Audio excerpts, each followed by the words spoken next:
आज मैं कक्षा 11 के विद्यार्थियों को भौतिक विज्ञान के अंतर्गत दूसरा पाठ विमीय विश्लेषण बताने जा रहा हूँ। इसके अंतर्गत हम आंकिक प्रश्नों को आपको बताएंगे। तो देखिए, इस पाठ में 2-3 प्रकार के आंकिक प्रश्न हैं, जिनमें पहले प्रकार का आंकिक प्रश्न मैं लेता हूँ। जैसे प्रश्न दिया है कि समीकरण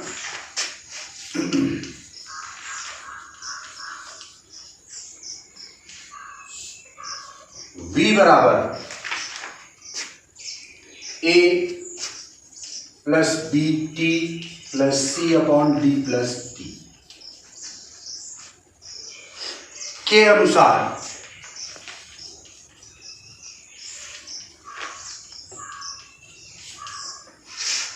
टी पर निर्भर करते हैं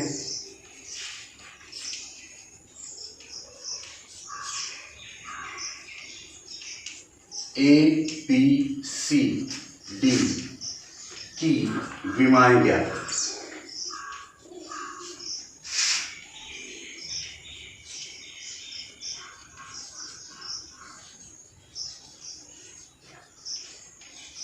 तो आप ये ध्यान से समझ लें, जब कभी कोई चीज जोड़ी जाती है, घटाई जाती है, गुणा की जाती है या भाग की जाती है, तो सजातीय पद ही जोड़े जा सकते हैं और सजातीय पद ही घटाए जा सकते हैं।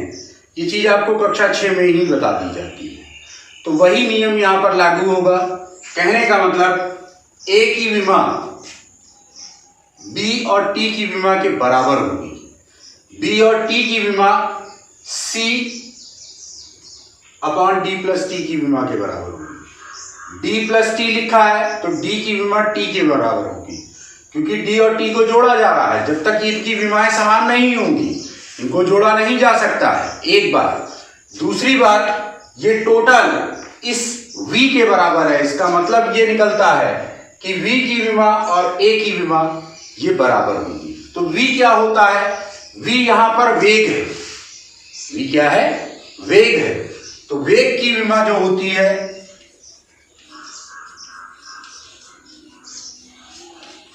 LT की पावर -1। और ये ध्यान रखिएगा कि जो विमाएं होती हैं वो इस बड़े कोष्ठक के अंदर लिखी जाती हैं। इस अगर बिना कोष्ठक के लिखेंगे तो वो गलत होगा। सही तरीका उसका ये है। तो v की विमा बराबर LT की पावर -1 की विमा, v की विमा बराबर a की विमा। अब v की विमा हमको मालूम है LT की पावर -1, तो ये a की विमा हो गया। यानी a की विमा का मान भी इतना ही होगा। मैंने अभी आपको बताया a की विमा और b t की विमा बराबर होगी। तो इसको लिखेंगे कैसे हम? a की विमा बराबर b की विमा और स्मॉल t की विमा। तो स्मॉल t की विमा जो होगी वो कैपिटल T होगी। ये हमको मालूम है पहले से। LT की पावर -1 रखा। ये b की विमा इंटू ये कैपिटल T। इस t का जब पक्षांतर किया तो वहां प्लस में इधर आएगा तो माइनस में आएगा, या ऐसे समझे इसको जब लाएंगे इधर तो अपॉन में आएगी, और कोई चीज नीचे से ऊपर जाएगी तो ऋणात्मक हो जाएगी।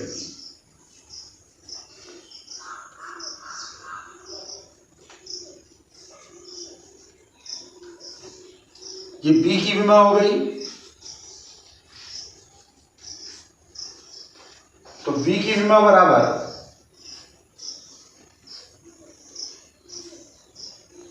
LT की पावर -1 इंटू टी की पावर -1, तो कंप्लीट LT की पावर -2।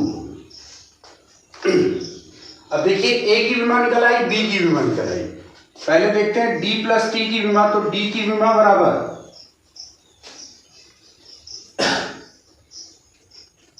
t की विमा। तो t की विमा कैपिटल T होती है और ये d की विमा। यानी डी की विमा आ गई आपके कैपिटल टी। अब ये C upon D plus T की विमा है, यानी कि C की विमा बराबर D की विमा। तो D की विमा भी निकाला हमने, ये T हो गया और ये C की विमा। तो विद्यार्थियों आपने देखा कितनी आसानी से इन सवालों को लगाया जा सकता है। जब सजातीय पद होंगे तो विमाएं समान होती हैं और उसी आधार पर ये विमाएं निकालकर मैंने आपको बताया। अब दूसरे प्रकार का प्रश्न मैं आपका इसका ले रहा हूं, से दिया रहता है कि विमीय विश्लेषण द्वारा सिद्ध कीजिए कि गुरुत्व के अंतर्गत मुक्त रूप से गिरते हुए पिंड पर t समय में चली गई दूरी का समीकरण s बराबर हाफ जी टी अशुद्ध है। मतलब कोई समीकरण आपको दे देगा और आपसे कहेगा कि ये अशुद्ध है, ये आप सिद्ध कीजिए। जब अशुद्ध सिद्ध हो जाएगा उसके बाद हम शुद्ध समीकरण निकालेंगे। तो हमें जो प्रश्न दिया है वो है s बराबर हाफ जी टी। हमको ये सिद्ध करना है कि ये अशुद्ध है और अशुद्ध जब सिद्ध हो जाएगा फिर उसके बाद शुद्ध समीकरण भी निकालना है। तो देखिए सबसे पहले विमाएं लिखते हैं। s की विमा, s मतलब दूरी होता है, तो दूरी की विमा l होती है। g गुरुत्वीय त्वरण होता है, तो g की विमा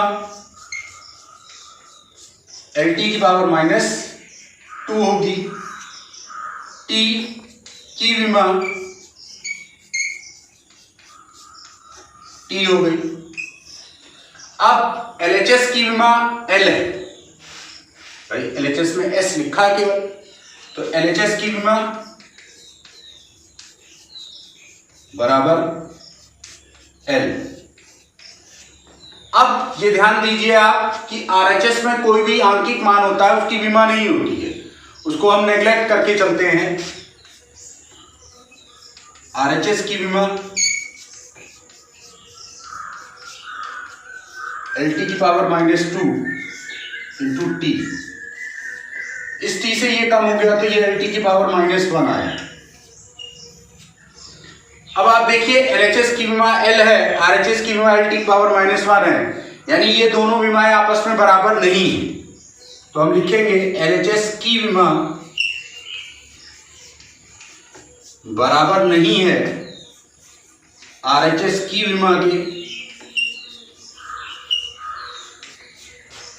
अतः विमीय रीति से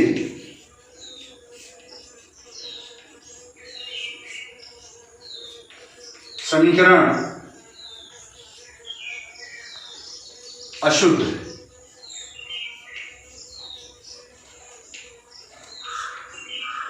अब देखिए इसका शुद्ध रूप कैसे निकालते हैं। ये तो अशुद्ध है, ये सिद्ध हो गया।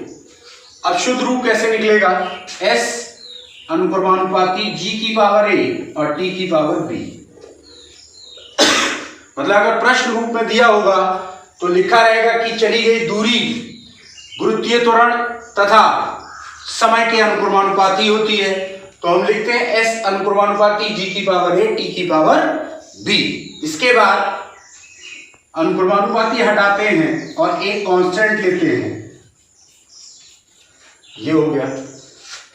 इसके बाद विमाएं रखते हैं। S की विमा L है, ये K है, K की कोई विमा नहीं होगी।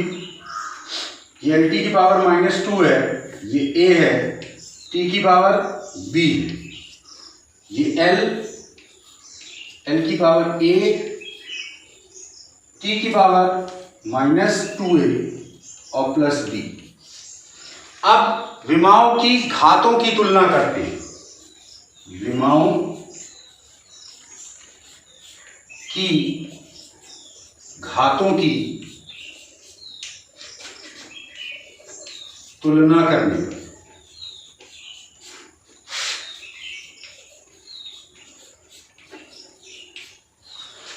तो देखिए L यहां है, L यहां है, यानी A बराबर 1, A बराबर 1, -2A + B बराबर 0, क्योंकि यहां T नहीं है, इसकी जगह -1 रखा। तो b बराबर 2 आया। अब इसको हमने मानों को समीकरण 1 में प्रतिस्थापित किया।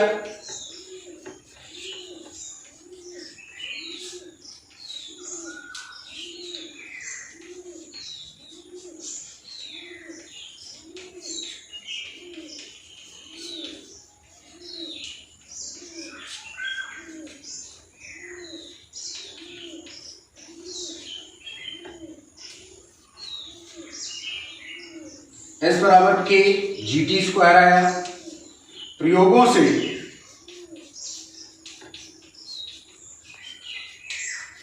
k बराबर हाफ, S बराबर हाफ GT स्क्वायर।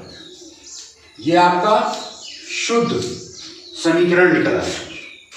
तो इतनी आसानी से आप शुद्ध अशुद्ध सिद्ध कर सकते हैं और शुद्ध समीकरण निकाल सकते हैं। अब जो तीसरे प्रकार के प्रश्न बचे उसको मैं बता रहा हूं। इसमें लिखा वायु में ध्वनि की चाल 332 मीटर प्रति सेकंड है। वायु में ध्वनि की चाल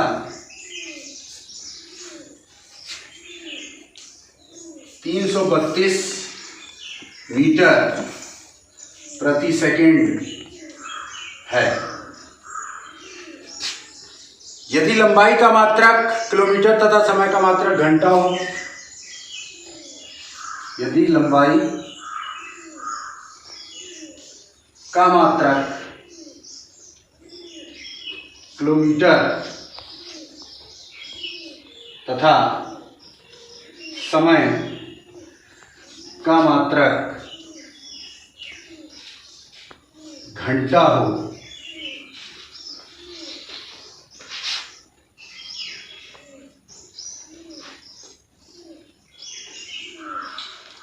तब चाल का मान ज्ञात कीजिए।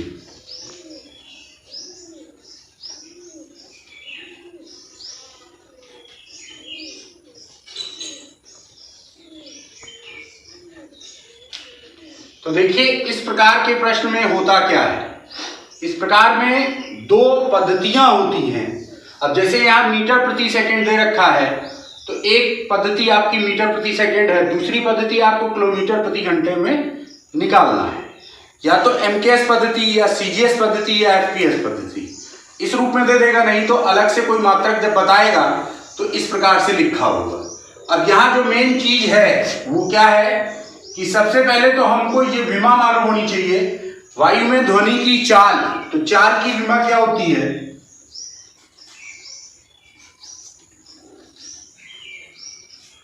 LT की पावर -1। अब इसको हम लिखेंगे कैसे? मीटर प्रति सेकंड में चाल की विमा L1 T1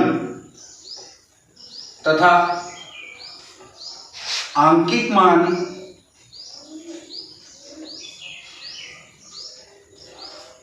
N1 किलोमीटर प्रति घंटे में विमा L2 T2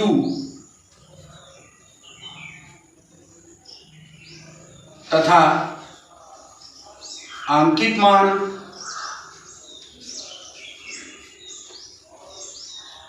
N2 है। अब इन स्थितियों में है क्या? N1 L1 T1 की पावर -1, N2 L2 T2 की पावर -1। N2 हमको निकालना है। N1 L1 बटे L2 T1 बटे T2 की पावर -1। अब यहां आप समझें, ये मीटर में है और ये किलोमीटर में है। ये सेकंड में है, ये घंटे में है, ये पावर -1 है, ये N2 है। तो N2 बराबर 332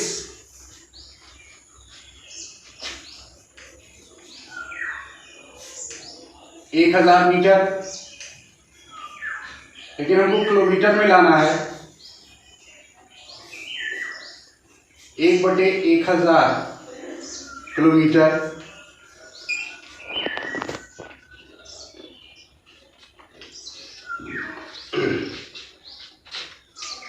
और ये सेकेंड है 1/60 × 60 घंटा।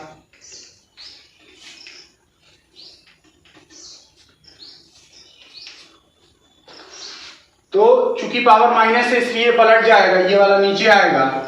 m2 बराबर 332/1000 और ये 60 × 60, 2 0 2 0 कट गए, 2 पंचे 10, 2 तिहाई 6, 6 तिहाई 18, 2 36, 3 18 तिहाई 54, 54 3 57, 18 तिहाई 54, 54 5 59/5, 5 एकम 5, 5 एकम 5 4, 5 8 40, नहीं 5 दूनी 45, 2 बचा, 5 बचे 25, 5 दूनी 10, इतने किलोमीटर प्रति घंटा। जब एक राशि से दूसरी राशि में बदला जाता है तो इस प्रकार से आपको करना है।